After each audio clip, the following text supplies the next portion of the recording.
So which one of these maneuvers can help you get rid of tinnitus? Sorry to burst your bubble, but there is not one. If you're still here after that devastating piece of news, please listen up. My name's Amy. I'm a vestibular physical therapist, which means I treat dizziness and balance problems for a living. And yes, that does include vertigo. No, that does not include tinnitus. If you want an actual expert on tinnitus, follow Dr. Kathleen Wallace here on TikTok. She is the expert on tinnitus and has lots of great content. An expert on tinnitus, I am not, but an expert on vertigo, I am. The short answer for why we can treat vertigo with maneuvers but not tinnitus is because the mechanism of injury is different, which causes tinnitus versus vertigo.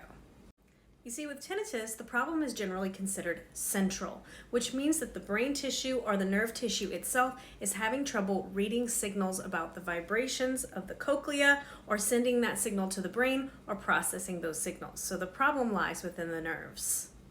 Now, if you've followed me for any amount of time, you know that whenever I say vertigo, I mean a symptom and not a condition.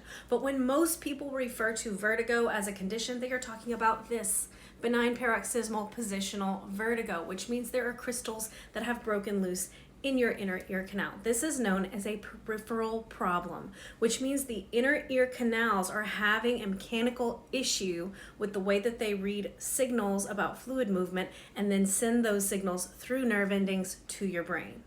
So when we do maneuvers like this, we can actually make the mechanical problem, which is the crystals, flow around the tube and actually exit the tubes whenever it comes to vertigo. So do we think that making fluid flow around these canals in this peripheral area of the ear is going to repair any of these damaged nerve endings inside the inner ear, or make the nerve signal flow better, or make the brain process the signal better? I don't think so. So I hope that helps clear things up as to why a maneuver might help with vertigo, but it will not help with tinnitus. And if you have more questions about tinnitus, ask an audiologist, not a physical therapist.